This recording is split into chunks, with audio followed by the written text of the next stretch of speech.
안녕하세요. 일론 머스크의 초기 생애에 대해서 살펴보도록 하겠습니다. 주요 내용은 출생과 가정사, 학창시절과 유학에 대해서 간단하게 살펴보도록 하겠습니다. 오늘은 1월 4일 화요일입니다. KSN 행복연구소, KSN이 뭐냐라고 물어서 KSN 저의 이름 김순남의 앞자입니다. 저는 대학교에 교수로 있습니다. 다음 학기에 그 글로벌 리더십 이론과 적용이라는 과목으로 강의를 하는데요. 거기에 이 4차 산업혁명 시대 세계 주도 기업에 대해서 소개를 하려고 합니다. 그래서 지금은 전반적으로 탐구를 하고 있는 과정인데요. 함께 기초적인 그런 탐구를 할 예정인데, 기본적인 것을 좀 알고 싶은 사람은 함께 하면 좋을 것 같습니다.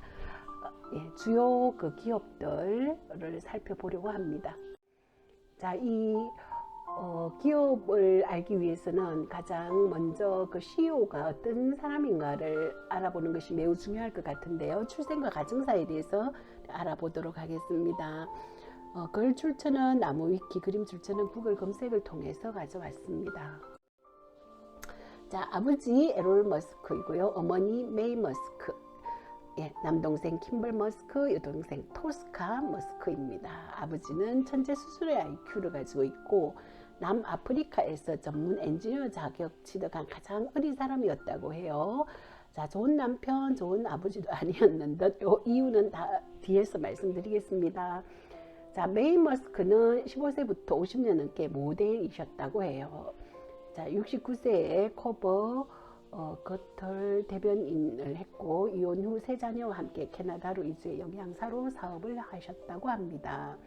자, 킴벌 머스크는 빅그린 키친 레스토랑 그룹, 스퀘어 루츠 세 개의 식품 회사를 경영하고 있다고 하고요. 자, 토스카 머스크는 영화를 제작하고 있고 한 30편 정도 제작을 했다고 해요. 현재 영화 스트리밍 서비스인 패션 프릭스의 공동 창립자 CEO라고 합니다. 자, 요것은 우리 네이버에 있는 그 블로그에서 출처 별도로 가지고 왔음을 말씀드립니다. 자, 이 남아프리카 공화국 프리토리아에서 엔지니어인 아버지와 모델인 어머니 사이에서 이남 일녀 중 장남으로 태어났습니다. 위에 있는 그림 오른쪽이고요. 자, 탄생년은 1971년입니다. 1971년은 제가 66년생이니까 저보다 5년 어리네요. 자, 외할아버지는 미국에서 태어난 캐나다인이고 할머니는 영국과 독일계 계통이라고 해요. 아버지 에롤 머스크는 엔지니어, 어머니 모델 겸 영양사다라고 이렇게 앞에서 설명드렸고, 에롤은 현재에도 남아공에서 거주 중이고 어머니 메이는 아직도 현역 모델로 활동 중이라고 합니다. 왼쪽에 있는 그 사진을 보면은 아주 어린 넥타이맨 일론 머스크, 좀 부유한 집에서 자란 그런 모습으로 이렇게 보입니다. 그죠? 자, 어린 시절 그에게는 좀 혹독한 시간이었다라고 합니다. 초등학교 때를 비롯해서 또래 아이들이 따돌림을 많이 받았다고 해요. 너무 맞아 기절하기도 했다 하거든요. 그래서 친구들하고 어울리는 것보다 책을 보는 것이 즐거웠고, 책을 또 많이 보다 보니까 자기만의 그런 좀 확실하고 독특한 세계관을 가졌다고 합니다. 블로그에서 가져왔습니다. 자, 아파르트 헤이트 시절, 이거는 그 남아프리카 공화국에서 인종차별이 굉장히 강했던 그런 시절을 얘기합니다. 그래서 이때 이민했던 백인 가정 후손은 다수가 재산이 많았는데,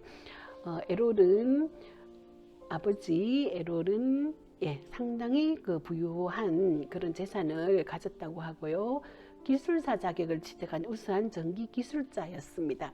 자, 전기기술자, 우리가 일론 머스크가 왜 이런 그 최고의 기술자가 됐느냐, 아버지 에롤 머스크를 그대로 닮았다라고 보시면 되죠. 예, 기술적인 면에서는 어린 시절 에메랄드 광산 채굴금을 아버지께서 헐값에 구입해서 막대한 부를 축적을 했고 돈이 너무 많아서 금고의 문을 닫을 수 없었다고 아버지께서 너스레를 떤 적도 있다고 합니다. 애슐리 반스가 쓴 일론 머스크 미래의 설계자에 따르면 그 머스크의 집이 가장 큰 집 중 하나였고 해외여행을 자주 갔다고 합니다. 왼쪽에 그림이 있죠.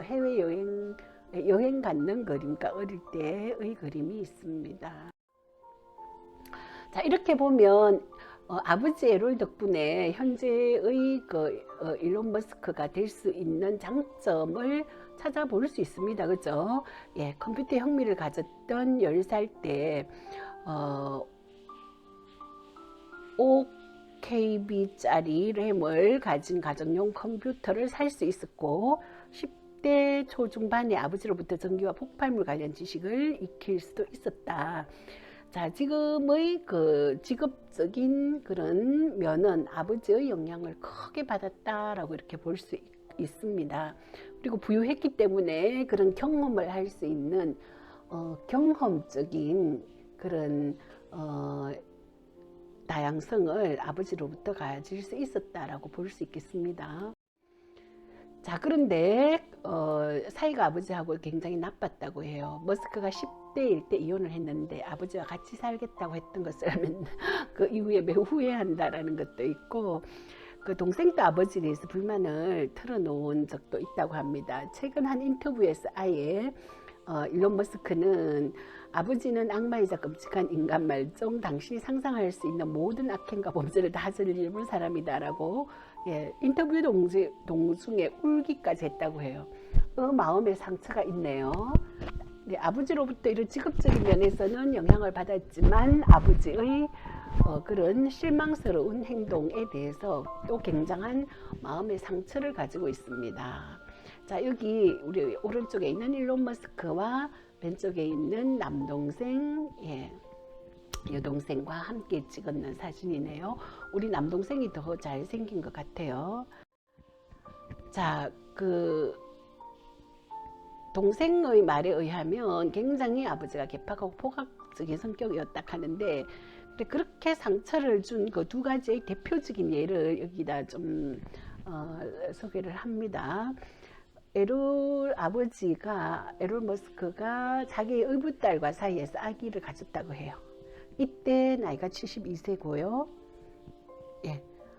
현재는 이 의붓딸 친모인 사람과 이혼 상태이고 친딸은 아니지만 4살 때부터 자기가 키웠던 딸에게 임신을 시켰다고 합니다. 또 자신의 집에 침입한 3명의 사람들을 총으로 살해한 뒤 정당병리를 선고받은 적도 있다고 합니다. 그 대표적인 예를 이렇게 소개하고 있거든요. 자, 이 가정사를 봤습니다. 자, 그러면 학창시절과 유학에 대해서 살펴보도록 하겠습니다. 자, 이 12세 머스크는 삶의 의미와 목적이 무엇인지 의문을 갖고 우울함을 이제 겪게 되고요. 니체, 쇼펜하우어 같은 철학서를 통해서 극복을 시도했으나 큰 도움은 되지 않았다라고 합니다. 그래서 어린 10대에게는 좀 부정적이다. 대신 판타지나 공상과학 소설을 통해 긍정적인 것을 극복했다라고 하고 또 형제애는 좋았는 것 같아요. 자, 본인의 언급으로 가장 좋아했던 책이 은하수행을 하는 히치하이크를 위한 안내서, 반지의 제왕, 파운데이션 시리즈였다 이렇게 얘기를 합니다. 이 파운데이션 시리즈의 경우 수십 년에 걸쳐서 상당한 영향을 받았다라고 하고요. 스페이스X와 중년의 머스크가 추구하는 인류의 다양성 종족화라는 개념은 해리 셀던이 만든 단체인 파운데이션에서 착안했다고 합니다. 자, 파운데이션 이 시리즈가 굉장한 영향을 준 것 같습니다. 자, 어린 머스크는 프로그래밍에도 흥미가 있었다고 하고 12살 때 프로그래밍 언어를 독학해서 브라스타라는 이름의 게임을 동생과 함께 만들고 이를 게임 잡지에 $500, 현재 가치로 $1200에 판매했다고 합니다. 로켓도 만드는 데 취미가 있었다고 해요.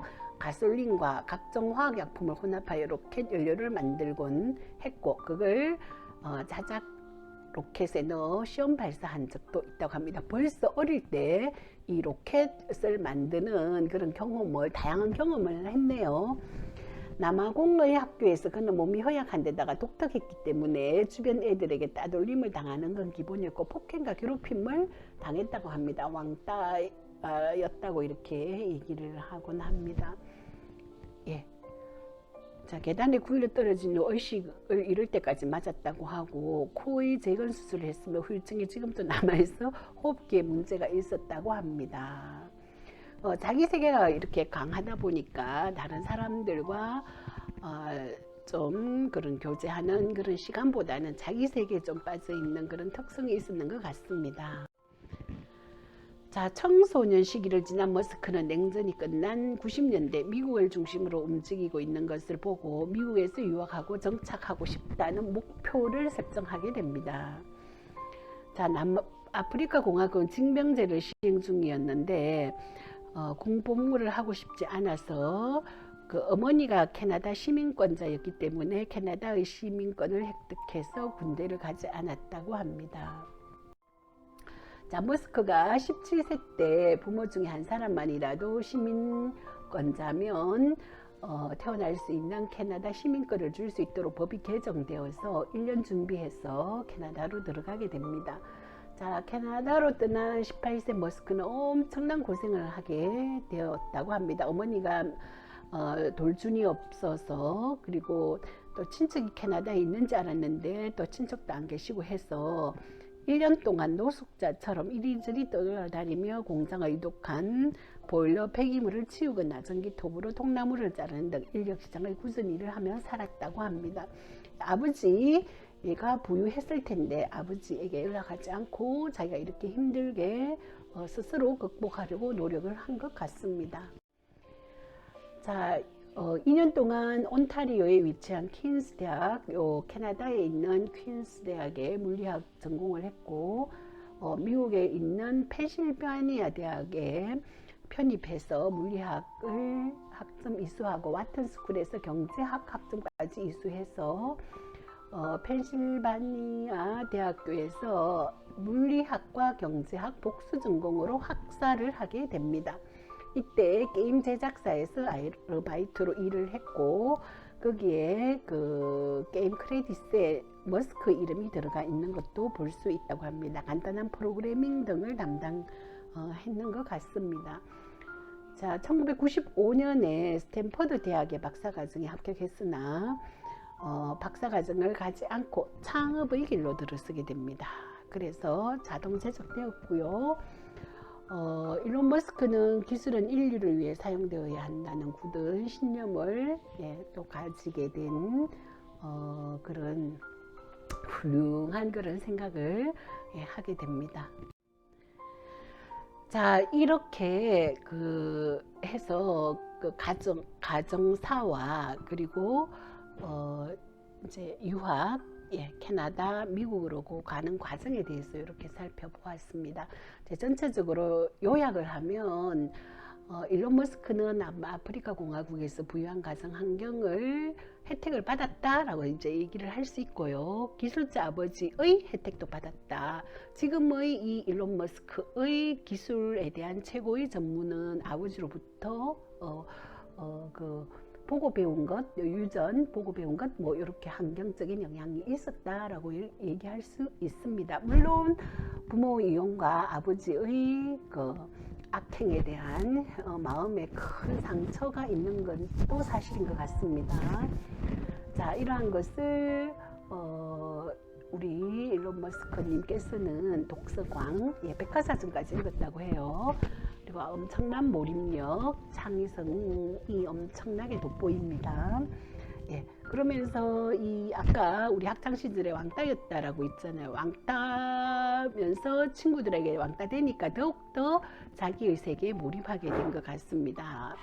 자, 퀸즈 캐나다 대학에서 물리학을 전공했고, 또 미국에서 펜실베니아 대학에서 물리학과 경제학, 특히 이제 경제학을 이렇게 하게 된 것이 특이합니다. 그죠? 예, 공부를 했습니다. 스탠포드 박사과정 입학이 되었으나 취소했다. 그리고 창업의 길로 가게 된다. 요 창업하게 된 그 시리즈 10개는 다음 시리즈 창업 시리즈로 소개해 드리도록 하겠습니다. 자, 이상 이 머스크의 가정과 그 유학 그 경로를 살펴봤을 때 우리 이 일론 머스크의 도전 정신은 대단하다. 미국에 정착하고 싶다. 그래서 그 길로 왔고요. 또 기술에 대한 그 도전, 중간에 캐나다로 이동하면서 엄청 힘든 시기도 있었지만 그 장애도 이렇게 극복을 하고 꿈을 키워왔습니다. 그리고 중요한 것은 꿈은 누구나 꿀 수 있지만 그것을 실천해 나갈 수 있는 실천력도 대단하죠. 그러면서 이제 성장하면서 우리 일론 머스크에는 그 인류애가 굉장히 큰 바탕을 차지하고 있다는 그런 생각도 해봅니다. 왜냐하면 그 테슬라도 탄소를 차에서 배출 못 시키게 하는 전기차로 전환을 해야 된다는 게 이제 전기차가 필요한 이유인데요. CO2가 많이 배출되면 온실 효과에 의해 가지고 지구에 이상기상 현상이 나타나면서 지구 멸망의 원인의 하나로 이렇게 꼽히잖아요. 그래서 CO2를 줄여야 된다. 전기차를 테슬라를 아주 이렇게 발전시키면서 인류를 구할 수 있는 하나의 축을 또 만들고 있고, 또 하나는 그 머스크의 생각은 우리 지구 내에서 우리 인간이 지구 내에서만 살 때는 먼 미래에 멸종하게 될 것이다 라고 본 거죠. 그래서 지구 이외의 그 행성에 다행성종이 되어야 된다. 그래서 그럼 어느 행성이 좋은가라고 했을 때 이제 이분은 화성을 둔 거예요. 스페이스 X 할 때 제가 화성의 특징에 대해서 좀 설명을 해드리도록 하겠습니다. 그래서 우리 인류의 전멸을 막기 위해서는 이 화성에 도시를 건설해서 또 거주할 수 있어야 된다라는 그 바탕에도 이 인류애가 있지 않나라는 그런 제 나름의 분석도 해봅니다. 자, 제가 늘 우리 청년들에게 하는 말이거든요. 꿈을 설정하고 노력하면 무엇이든지 달성할 수 있다. 그리고 저도 꿈을 설정하고 늘 노력하면서 달성해 온 그런 삶을 살았는데 그 규모가 스케일 면에서 굉장히 작았구나라는 그런 생각을 하게 됩니다. 일론 머스크를 보면서. 자, 2050년에 화성에 도시 건설을 해야 된다라고 그 목표로 이게 스페이스 X를 이렇게 만들어서 회사까지 만들어서 지금 이게 로켓을 발사하고 있습니다. 스페이스 X와 테슬라에 대해서는 좀 더 구체적으로 따로 또 탐구하도록 하겠습니다. 저는 전문가가 아니에요.